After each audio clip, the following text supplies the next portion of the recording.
Hi, I'm Dr. Gemma, and welcome back to Cognitive, the Knitting Psychology podcast. Cheerfully and somewhat irregularly in business since 2008. Segments today may include what's on my hooks, needles, and spindles, a strategy, something I really like, put a lid on it, oh shoot, and blather.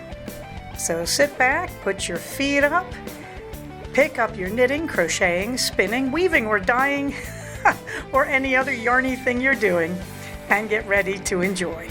Well, hello there, it's Dr. Gemma, and this is episode 228 of the Cognitive Podcast. And let's see, your comments are very welcome. You can comment on the blog at cognitivepodcast.blogspot.com, or you can comment on our group on Ravelry. This is a very photo-heavy episode, so if you want to, I'd say go to the show notes at cognitivepodcast.blogspot.com and play along, because it was just a great week. It starts with the return of Audrey 4, our very dearly loved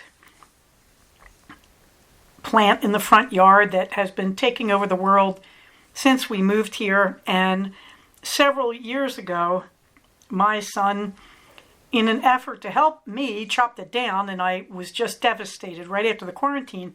And I'm here to tell you that was Audrey 3, and Audrey 4 is back and flourishing. And so there's a picture of her first blooms, her wisteria wrapped around, picturesquely of course, as wisteria does, around part of our porch railing. Meanwhile, in the warm thanks department, well, so many of the usual suspects, and it makes me happy. First, I want to thank our own Chris who talked about, yes, you're right on about a lot of your hair stuff, and she particularly praises the Grand Sophie. And I have to say, yes, the Grand Sophie by Georgette Heyer may well be my all-time favorite Regency romance, because it is so witty from beginning to end. And Sophie herself is a really terrifyingly successful, meddling character. That she's bright, she's beautiful, she's fearless. As she says constantly, that her father says she was born with no sensibility at all, which means she's not emotional at all. If this novel was not so well written, if it was not so packed with really witty dialogue and very clever plot turns, this would all be unbearable. And I know this because I've read some of Heyer's novels where they get kind of unbearable. I particularly remember Sprig Muslin for that. The more I think about Sprig Muslin, the more I think it's related to Gareth and Lynette, and the version that Heyer probably knew was Tennyson's version in the Idylls of the King. But anyway, I digress.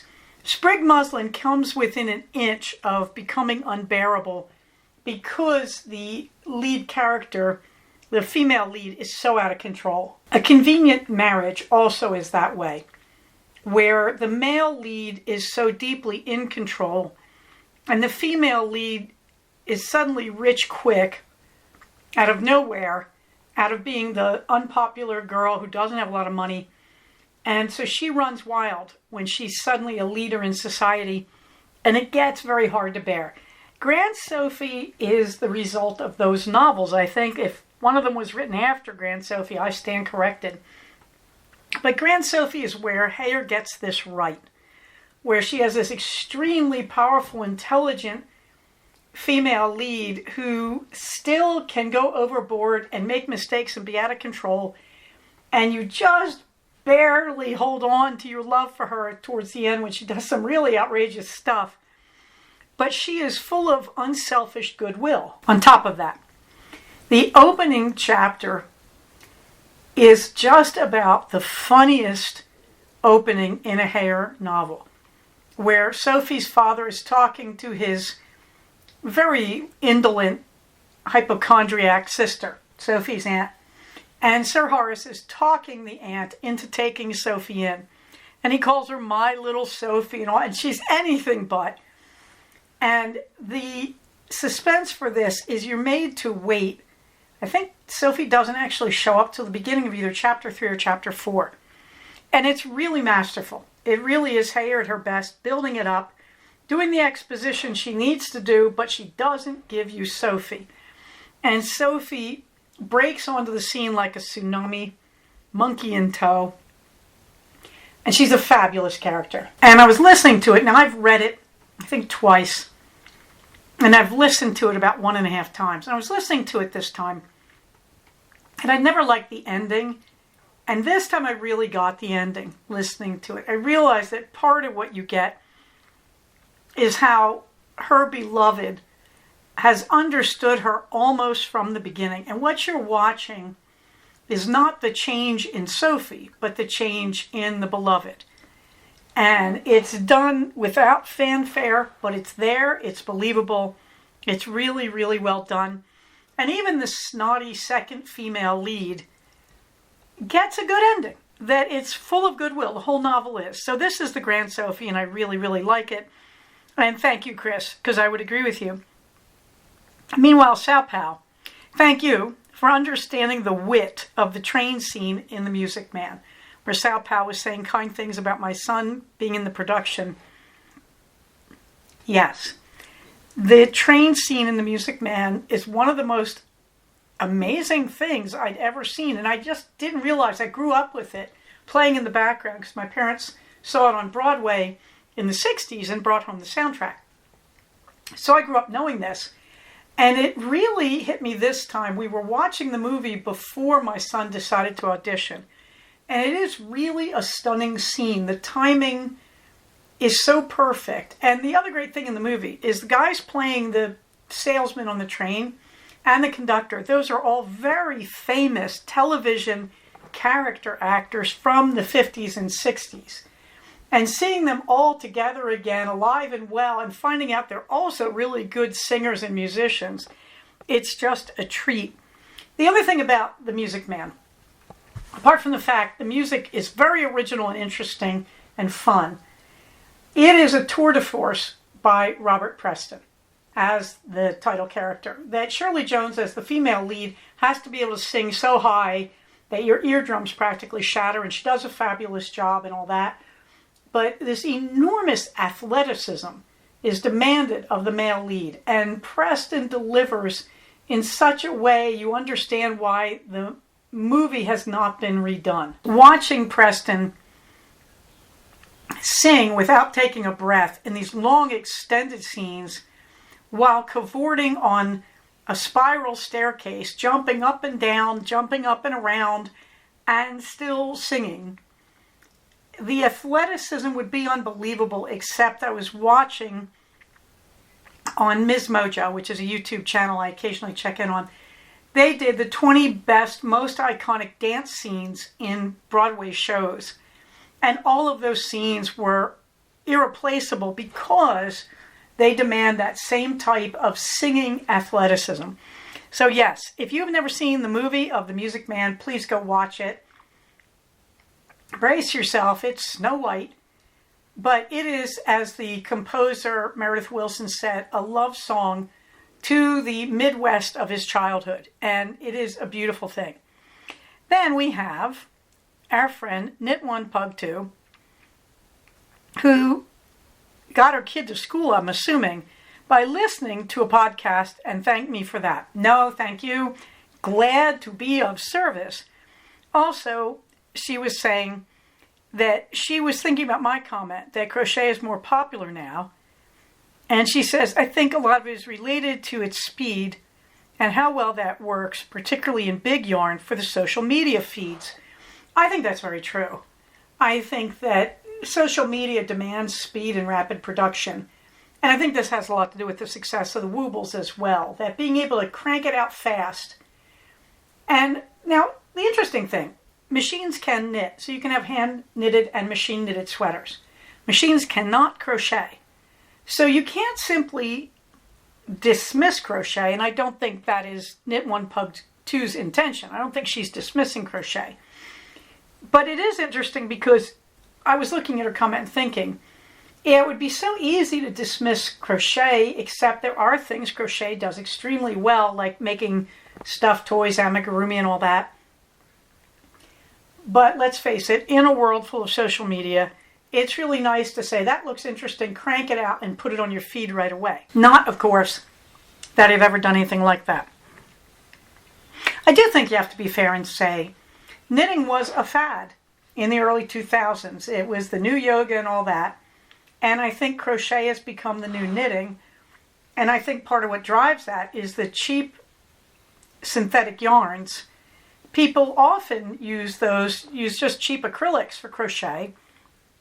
And that means you can make toys really cheaply. You can make big blankets for next to nothing.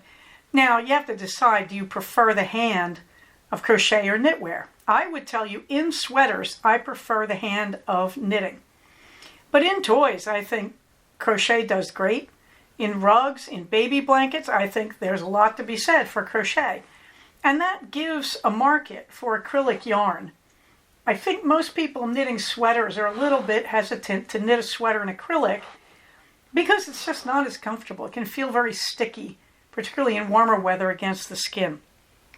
But yes, I think it is a very valid point that social media has boosted crochet seriously. In the meantime, my thanks to Deviant Stitch, who enjoyed the nunoflage thing. Yes, Deviant Stitch, you and I, all those years of Catholic school. Although this week I learned a little bit of disadvantage to nunoflage. It makes you look like you're really lovable and approachable, and I'm not. But there we go. Finally, of course, I want to thank the people, my listeners, my people who are in the group who are reading my show notes, my people on Reddit, and my people on the ground in the Santa Clarita Valley.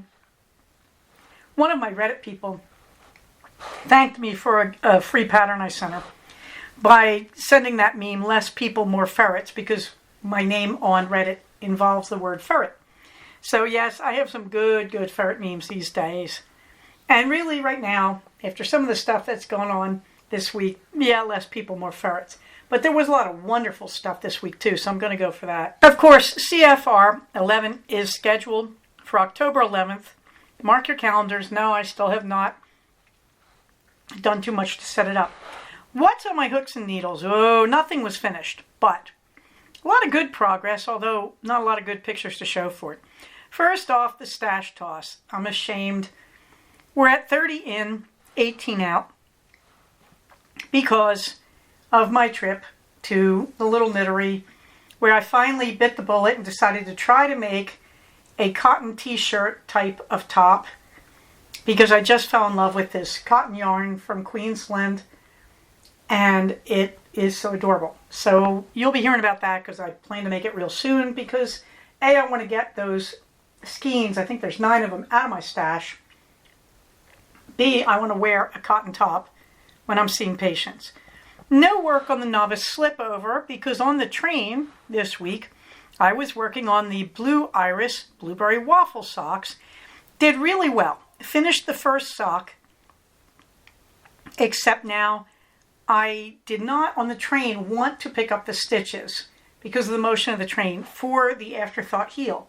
So I came home and picked those up, and you can see a picture of it with the stitches picked up lying on the needle. So there's the finished, almost finished sock across my leg. And then I did on the train start the ribbing for the top of the second sock. So I have both socks in progress. That's okay. I had handy needles and I was able to do it. And I've done a little more on the heel since I took that picture. I doubt I'm going to finish the heel on the train. I'm more likely to go on to the other sock. Rule of thumb about knitting in public like that: if you take something to knit in public, be prepared to lose it. That is, if you put it down and forget to pick it up, or somebody sees this pretty bag in picture pocket or whatever. Not that I think that's ever happened to me with knitting, but whatever goes wrong. So that's why I didn't take any of my sweaters. I wouldn't mind taking the novice slip over in the Malbrigo Rios Water Green, but I just decided I should get through these socks because I have some other plans for small projects, and socks are really a great thing to have on a train. And again, while it would hurt me to lose these socks, it wouldn't destroy me, whereas if I lost a sweater, that hurts. The Virgo sweater is divided for the sleeves, and I'm on the final ribbing of the body. After this, we go to the arms. So this is not a train project anymore. It's very big and bulky. The weather here is getting warm, so I'm just finishing this one in time. But I will have a few days working on those sleeves with a big, heavy, bulky, warm, woolly sweater in my lap. Unlikely to wear it this year, but you never quite know. We'll see how that goes. I will hopefully be wearing it in the fall. It is beautiful. I think I've gone on a little too long on the body. I don't think that's really a problem. Like, okay, so it's long. Big deal. But I am enjoying it. It's feeling a little endless, but I've still got 3 skeins of yarn to go. No work on anything else. However, on Dizzy Blondes, I finished spinning my second 4-ounce braid of Black Bowie Shadow from Lisa Souza, and just found out there isn't going to be any more, at least not in that base. This was in the BFL base, Blueface Leicester. And meanwhile, she had sent me 2 ounces of cashmere, dyed in a very similar color, a berry color. So I spun that entire 2 ounces. I had never spun cashmere before.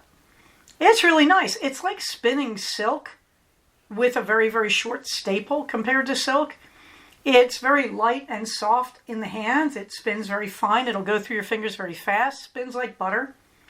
And of course, because Lisa made it, it was very fluffy. It wasn't all compressed and stuff.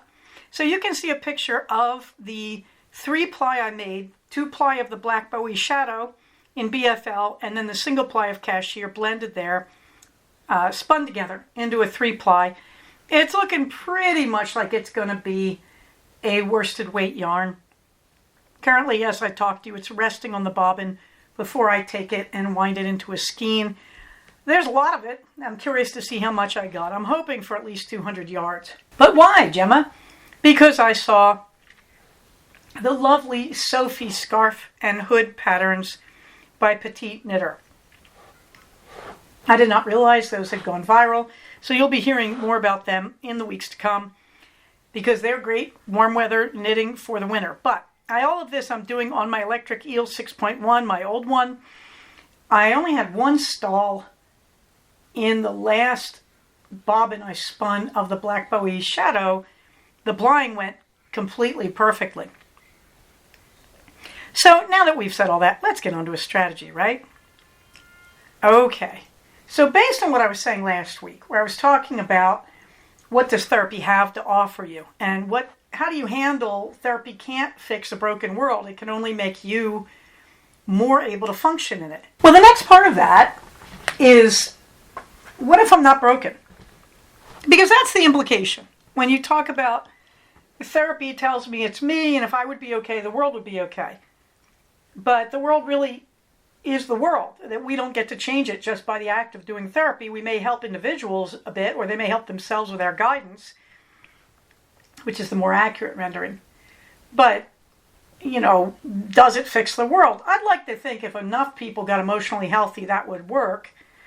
But right now, this is an uphill battle, to put it mildly. But there's more. And that is, many people come into therapy and they're being completely reasonable in their situation.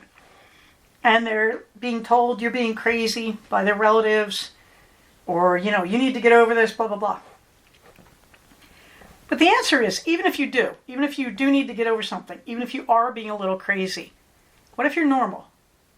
That people come to therapy with 6 basic problems. We know this from ACT therapy, acceptance and commitment therapy. But the core of dialectical behavioral therapy, which is what I practice, is we are not here to judge our patients. And the dialectic that is at the core of dialectical behavioral therapy, that is the seeming contradiction that is not. That's what a dialectic is. The dialectic is your patient is trying their best, and yet they still have problems. And what does that mean? It means wheel out me, bring out the specialist. In other words, you have to always, when you're us, you have to treat your patient as though they have been reasonable. They are trying to handle their problems by doing every trick in their book. However, not all the tricks are healthy. So you do have antisocial patients or criminal patients.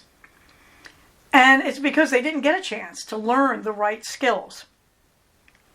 This is why I go with cognitive behavioral over just straight out talk therapy, because what I've learned over the years is your patients would do better if they knew what to do. And they've come to you because they've tried everything that they know. Or they may know something they're afraid to do, and they just need some support to do it. Weirdly, this means that probably the single most common statement I make in therapy is a patient says, so, my wife died and I'm crying uncontrollably. And I'll look at them and say, so in other words, you're a normal person. And they'll look shocked because their family is saying, could you stop that? It's too much. You're going overboard. The answer is, well, what is overboard for one person may not be overboard for another. And the solution is somewhere else. The solution is, but is your mourning interfering with your life? Then probably, since it's not serving you any longer, we should work on helping you get past it. And so you can move into a place that's more productive. The real answer in therapy is not how crazy are you. The real answer is how much is your behavior serving you? And by serving you, I don't mean selfishness. I mean, if your behavior stops you from having real-time friendships with people, maybe because you're selfish or you're acting in a selfish way, then your behavior is not serving you. Okay, so we're not saying, here's your free ticket to be a selfish little turkey, and everybody's going to do what you need because you're in trouble and you're unhappy. I do get patients who say that, who say everybody has to bow to me because of my illness or my unhappiness. The answer is the world isn't really going to work that way. That maybe for a time that people who are trained like me will show up and will help and will try to move you along and help you to progress to a less painful situation. But the reality is, if you are unable to cope with your life in the long term, to the point where you can't function, that's why we have mental hospitals, and unfortunately in the United States, sometimes that's why we have prisons. You do have to manage your life. You do have to find a way to manage it. If you can't manage your life in a way that is socially tolerable to others, you're probably not going to be able to live with others. But that is really, really extreme. I mean, I know some of you are sitting here going, oh no, that's what I feel like. No, because we're back at, you're actually probably pretty normal. You're going through a bad patch. The people who really have to be institutionalized, you haven't really seen many of them. Take my word for it. And when you see them, the first thing you realize is, wow, I may have problems, but I'm not this bad. One example of how this works is often I get patients who are very high functioning. They have jobs, they have lives, and they say, oh, I'm just going to kill myself, I'm so depressed. And, okay, that's going to get you in a mental hospital or in a mental ward at a hospital. And it's really common for them to go, and we send them and they go to the check-in and they say, I'm going to kill myself, and the hospital does what it does, which I have no complaints with. And they hang around for like an hour or two. They see people who really are unable to live on their own in society, and they come back and they go, I walked out. I didn't stay. And I said, okay, why is that? Why? Why'd you walk out? And they say, that's not me. I'm not that crazy. That's right. That most of us have not seen really, really permanently unbending, serious mental illness to the level where they can't function in society. Most of us don't get to see a lot of that in our lives. Yeah, okay, that was my job description when I was in my internship, but I digress. So the reality is, most of the time, you go to therapy and you're not crazy, you're actually normal. But you're normal in a crazy situation. That when your wife of 40 years dies, you don't know how to live without her. You don't have that experience. It's been 40 years. When you're in a car crash and the other guy doesn't care that he hurt you and could have killed your children, you're supposed to get angry. You're supposed to be traumatized. That is scary. It would be very eerie if you walked out of that and were like, no, I'm just fine. Why? You know, there are people who will. They don't really walk out saying, I'm just fine. Well, they may say it, but they don't feel it. But they already are working on their compensation. they're already thinking, I did this right. It's a miracle we weren't killed, but I did my part. My kids are all safe. I'm walking away from it with my kids. We're all okay, thank God.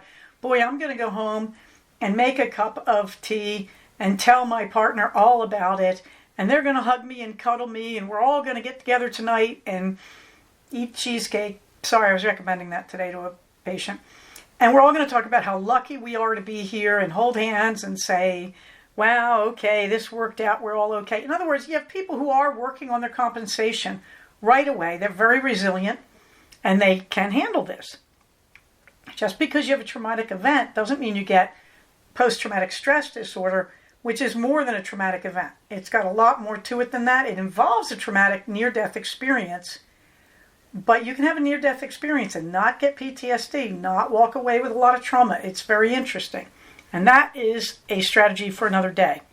The important thing is, most of the time when you go to therapy, you actually are pretty normal, but you're usually in an abnormal situation. So you've gotten along fine with all the people you've dated, and suddenly you have that partner who's abusing you.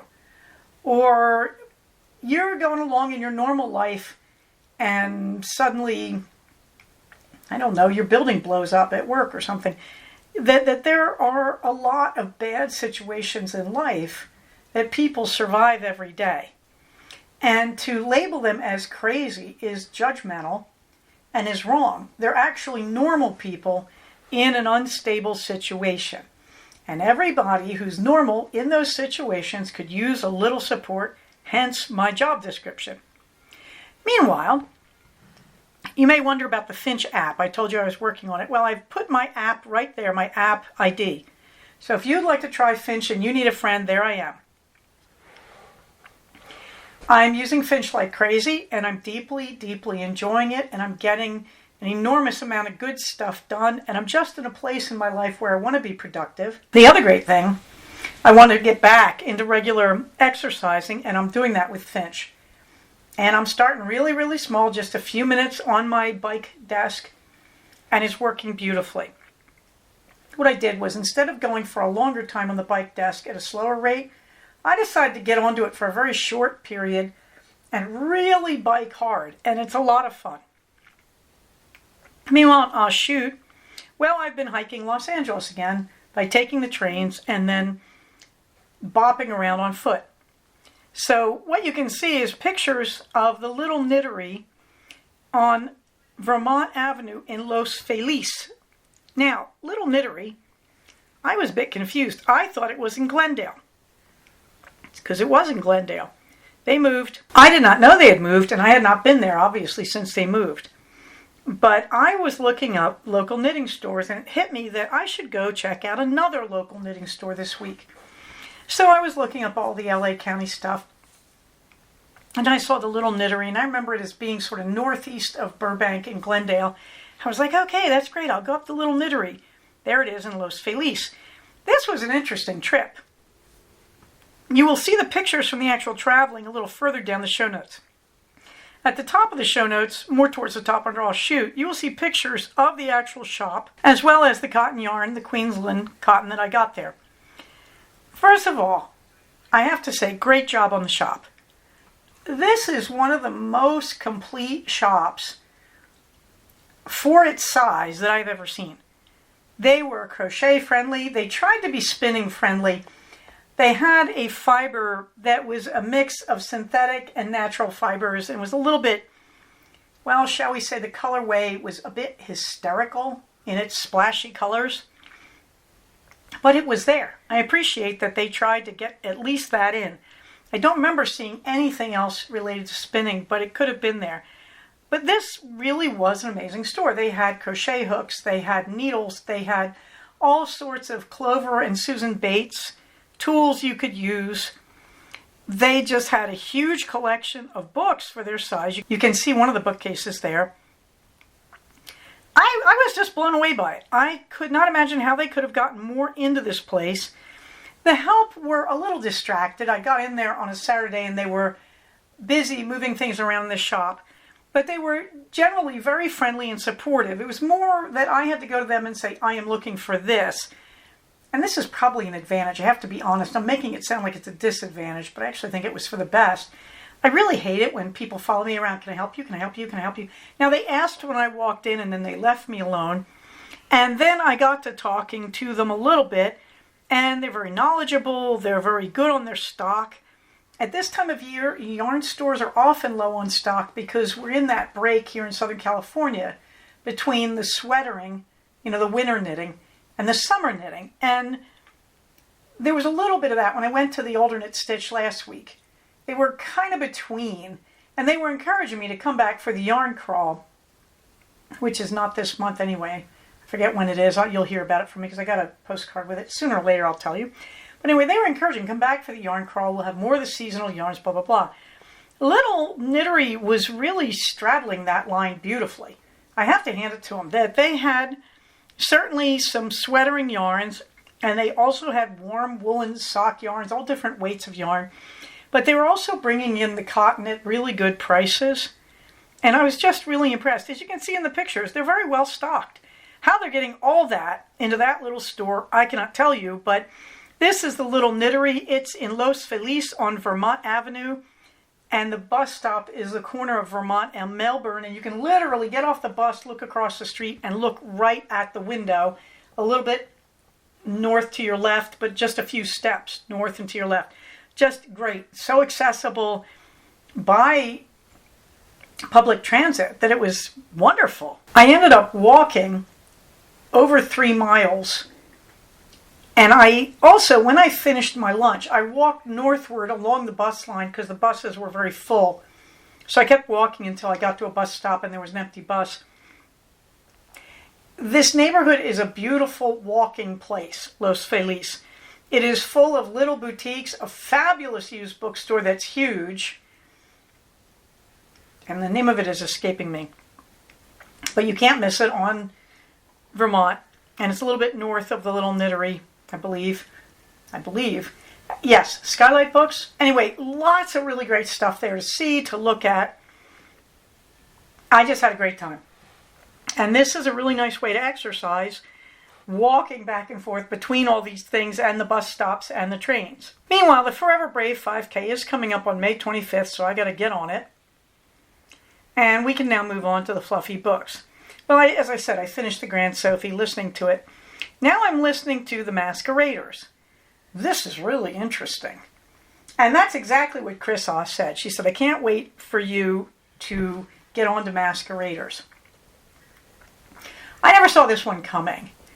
This one is just so offbeat. It reminds me of These Old Shades, that it's pulling off a very difficult premise. And I think the first 2 chapters, everything is pretty understandable, pretty seriously normal Georgette Heyer opening. And then in chapter 3, she rips off the top of your head and flips it round. Do I believe that the Masqueraders, the 2 leads, could pull this off? No.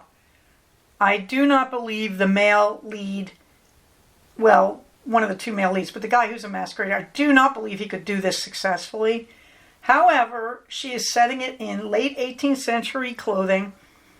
There is a chance, but I think it's really hard. That clothing at the high level of gentry can be very sexualized and revealing. Granted, it has not reached the level that clothing will reach in terms of revealing.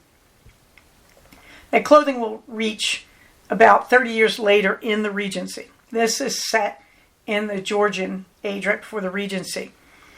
I find it hard to believe that the male lead could pull off what he's pulling off. The female lead, more believable. And you just have to forgive that and keep going, because it's immensely interesting watching this play out and how it plays out. At the same time, when Heyer writes a late 18th century adventure story, like These Old Shades or The Black Moth, she really resorts to adventure, that a lot of wild and interesting things happen. And she uses the late 18th century because she can count on the characters to be educated, articulate, in the upper class at least, and very, very gender free compared to what they will be like in the Regency. The roles are a little less strict, and there's a lot more sexual freedom and liberality. And the Masqueraders takes part in that freely. If you move the same plot into the Regency, neither of the characters who are in disguise would be acceptable socially ever again. What am I really saying? This is rollicking good fun, but you got to get over that main premise. And I don't want to ruin it, because you don't see it coming. And, of course, the opening chapters, which involve the heroes interrupting the abduction of a young heiress by the bad guy. The opening chapters are hilarious. The way they handle foiling the abduction is simply so funny. And then when you realize what's been going on, you have to do this double take and go, oh my God, that's hilarious. So the Masqueraders, I literally had to go back and reread chapter 3 like 4 times going, they really are doing this. This really is this. So I'm listening to it. I'm very near the end. I need to sit down and listen to the end while I knit. I don't want to listen to it while I'm falling asleep because it's just too interesting. Meanwhile, I'm reading, or I just really finished last night, The Black Moth. This is the first book, and this is in that same late 18th century vein. You know, the men wearing huge outer coats with starched and boned skirts and peplum and giant cuffs and giant pockets and then long skin-tight vests underneath it with a cambric shirt. Yeah, and a lot of lace and ruffles. Very decorated clothing for men and women. Really interesting. Boy, I have to tell you, conspicuous consumption when you're wealthy in this era goes way over the top. Anyway, and The Black Moth is the first thing she writes. She writes it when she's 17 years old for her brother who is sick. And now I think it's obviously been edited before it gets to the press by an older Heyer. Even so, there's a lot of raw talent right there. It's really surprisingly great. I was reading it. I didn't expect to like it, but I'm just going to read it. It is definitely in her genre of rollicking, late 18th century, historical, crazy, fun romance adventure. I cannot tell you how much I liked it. It is just a scream. Speaking of something I really like, Project Back episodes on Proton, I want to point out that I did post the original series numbers 1 through 50. They are in zip files, and I'm not sure if I said this last week. And since I'm telling you I really like Heyer's novels, I'll just repeat it if I haven't said it. Good. But I compressed them into, each file is 10 episodes compressed and zipped. And so they are all there. They are on Proton. All you got to do is hit that link and download them. You need to unzip them on whatever format you're using. Meanwhile, mobilize.us, yes, it's a website for rallies and protests and whatnot. Let's get on to the bladder, shall we? I have to admit that I am recording this very late in the week. It is Wednesday night, I believe the 9th of April at 7:44 p.m. So I'm having trouble remembering what was in last week's episode because it's been 10 days. It's actually been like 12 days since I recorded it. So I apologize if I repeat some material, but I don't think I am. In the blather. Well, my boys discovered the trains this week. My son was on spring break. And they listened to me tell my stories. And then they started taking the trains because my son loves the train. So you can see a picture of him. He's at the George Lucas Museum, which is not yet open. And also the Discovery Science Museum. These are both down in University Park by USC. You can get there extremely easily. You can take the train to LA Union Station from wherever. And then from there, you take one of the underground lines. It drops you just across the street. Really pretty amazing. I have to admit, by getting on the train last weekend and going down to Burbank, I started something good. And the boys are gleefully picking it up, and I'm very, very happy about that. My son continues in the chorus line of The Music Man, and he's having a good time with that. The boycotts continue for Lent, but also because we should. And so far, so good. I've been staying off Amazon. This week, there was an official boycott for the working week of Walmart. I have to say, I don't usually go to Walmart anyway. And that made me realize I've been doing these boycotts for years, that I had cut back a lot of this stuff. I think I was more guilty with Amazon than anywhere else. So this has been really good. And yes, we're boycotting Walmart this week. My beloved husband had his birthday. He wanted to keep it low-key, so he had a birthday cheesecake, half of one. He had the low-carb cheesecake from Cheesecake Factory, which I can't eat the crust. That's where the carb is. But it's a really good solution. There's no sugar added, but the crust, yeah, it's too sweet. So I think it's graham crackers and it's sugary because they are. So no, you don't have to add sugar if you're using graham crackers, you know. But it was very good. We all had a piece. My husband blew out the candles. He wanted the dog-themed birthday stuff. I don't know where he found it, but it's cute. We do have a loss. We had Party City, a chain down here. It probably is all over the U.S. And they sold this kind of thing, and they're closing down. Maybe that's where he got it. Meanwhile, it was a nice birthday. It was very low-key and quiet. We don't have the silly string adventure. A little bit sad because we didn't have silly string because of Party City closing. Meanwhile, the weekend came, and then I decided to take my turn on the train. So as I've already said, I went down to Los Feliz to see the Little Nittery. Now, you take the train to Glendale, and you get off the train, and you walk north from the station. Is it actually north? It's either north or northeast. You can only go one direction, so this is easy to do.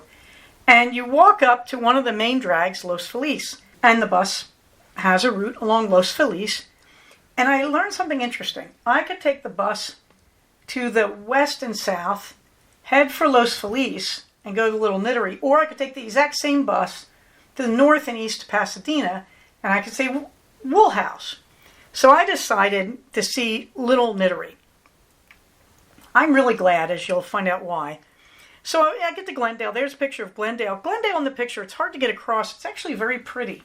It's also perfectly named. I did not realize it really is a dale.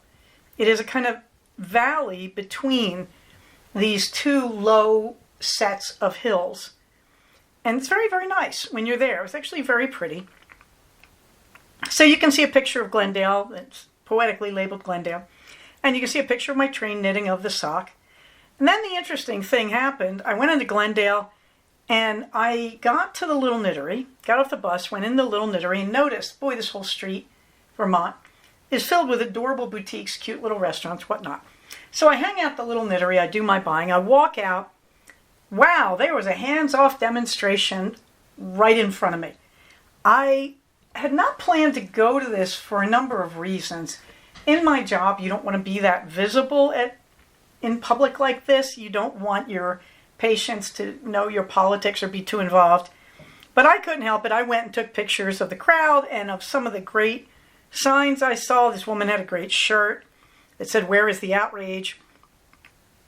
I just walked in and cheered and thanked them for being there. And then I walked north and I found a lovely Japanese place called Starfish. You can see its menu that it's on the 1700 block of North Vermont. And I said, oh my God, it's $9 for 3 pieces of sashimi. And then I saw they had bento boxes. Well, the bento box, the whole thing was $18 plus $5 if one of the things you put in it was sashimi. So I ended up paying $23. One of my choices was sashimi. The other was paper-thin grilled salmon. It was a salmon teriyaki. I told them I was diabetic. They put the sauce on the side. They didn't give me rice. They gave me a double order of salad. All I can tell you was this was terrific. You can see a picture of the meal. It was fabulous. So after that, I walked back north to pick up a bus. And I went for quite a long walk, well over a mile. Picked up the bus, went back to the Glendale station, said it's still early, got on the train, and went towards home. It wasn't bad. The train, there was one car where people were smoking weed, and I get sick around the smoke. So I had to go find a car where that wasn't going on. But otherwise, it was actually a pretty nice ride. However, I was in Nunoflage again, and a guy, very unbathed, sat down next to me, started writing on a scrap of paper, and said, I need you to text this to my mother And I said, no. Like, he held out his hand for my phone and said, if you give me your phone, I can text it, or you need to text it. And I said, no, I don't. I don't need to text anything to anyone. And I can't give you my phone. This is my professional phone. You're not allowed to put your hands on it. I have to preserve the confidentiality of the material on this phone. Now, it is under 2 locks as per HIPAA mandate, but I don't hand my phone to people. That is just how it is. And I said, furthermore, I'm not going to text anything for you because I don't know who this person is, and I don't want them to have my number. We're not going to play any game like this. And he's like, well, I'm just asking you. And I said, I know you are. And I said, isn't it tough that I have to protect my privacy like this? And he looked absolutely dumbfounded. And I got up and went to another car. But I realized my nanouflage was making me look like a sweet little old lady. And probably he meant nothing. Probably it would have been okay. But I can't take that risk professionally. So, it's really weird at moments like that to go, no, I will not do this. This is a professional phone. This is the number my patients have. I don't know who this person is that I'm texting. I don't know if I can trust them with this number. No.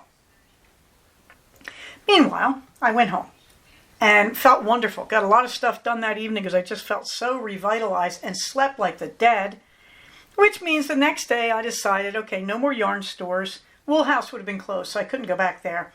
But I also thought, it's Sunday, give myself a little more time. And I realized I want to go back to downtown Burbank, where I went last week. And instead of going out to Valley Village to see the alternate stitch, which I could have, they were open, and they're great.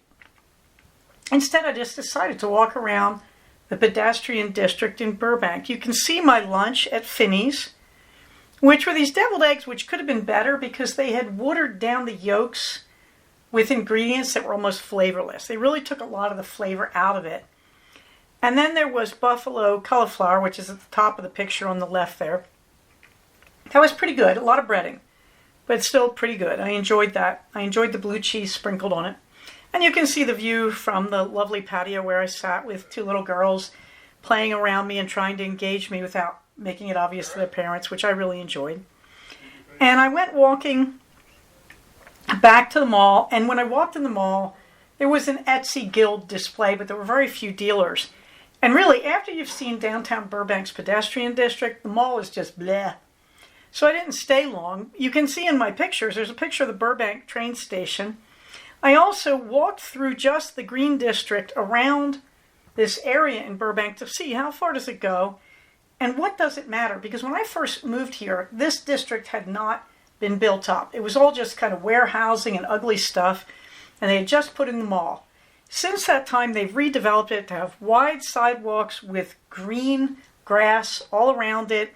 In some parts, there's a median strip of green. In some parts, they've narrowed the road and put basically banks of planters and just blocks, blocking anything so pedestrians can walk out to the edge of the road a little bit. It is so green and shady. And so I walked through it and I really got this great lesson in urban design. Now, I know they're doing this in Philadelphia too, where a lot of cities are taking regions, tearing up the concrete as much as they can and replanting with a lot of trees and a lot of plants and green. What happens? The temperature drops. This is kind of important. So I walked through all this area of Burbank. It was cool and green and shady. And I kept going because I was curious to get to a Starbucks down the road, just as like at an endpoint so I could see the difference. The Starbucks would have involved me walking 2 blocks without all that green and shady on hot concrete on a typical Burbank street. It was horrible.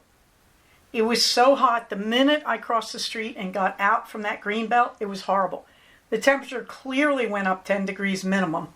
I turned around, just walked back and said, now I get it. This is a really important development in urban architecture. And I say this to you because you need to hear this, that if your city is going to do this, this is a good thing to support. And a lot of cities are doing it. It's a very big movement in South America. And I know there are some American cities like Philadelphia that are experimenting with it. Then I went back into the pedestrian district, and I say this because there's a picture of me with the earpiece of my glasses in my mouth, and I'm taking a picture, and that guy behind me is the Batman statue. Warner Brothers Studio is here in Burbank, so Batman got here. So there's me in the bats, and then you can see just different pictures of the green belt with all the trees along the road and some beautiful flowers that were in a planter because I loved it. And that brings us up to the community resources list that the links are all there. And my calendar for events of fibery interest in the Santa Clarita Valley and my actual race calendar without graphics. Finally, Minerva gets the last word. Minerva would like to tell you that she is a cat for crafting. That is, you can see above Minerva the cashmere that I was about to spin. And there's a lovely hand-painted pillow which is upside down behind her that I got years ago from an Etsy dealer. And then her paws are wrapped into a hand-crocheted blanket I made a throw to match that sofa. And Minerva is modeling these 3 forms of craft. In fact, in the very back, behind the cashmere, you can see the other pillow I got. I think they're both upside down, but anyway. I think the one behind her says, "Though she be but little, she is fierce," which is Shakespeare, of course. And I'm very fond of it. Midsummer Night's Dream.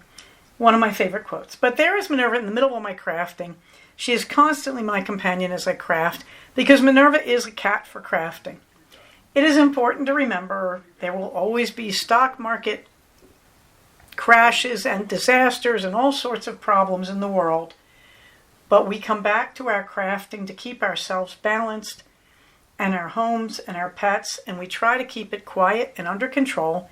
And that's what Minerva would like you to know, that your pets love your crafting. And they totally support you in this, and we do too here at Cognitive. Having said that, please remember we are a community. When we act in the best interest of the community, we are protecting the rights of the individual. Having said that, of course, everybody stay safe, take care of each other, and I will talk to you soon. Bye-bye. So we have come to the end of another episode of Cognitive. Please do not use this podcast to diagnose yourself. If you think you are having a mental health problem, please contact a licensed mental health professional. Show notes for these episodes can be found at cognitivepodcast, all one word, .blogspot.com. Episodes can be found at iTunes under the name Cognitive Podcast, but also can be found posted next to the show notes on the Blogspot page. Thank you so much for listening. Everybody, stay safe, take care of each other, and I'll talk to you soon. Bye-bye.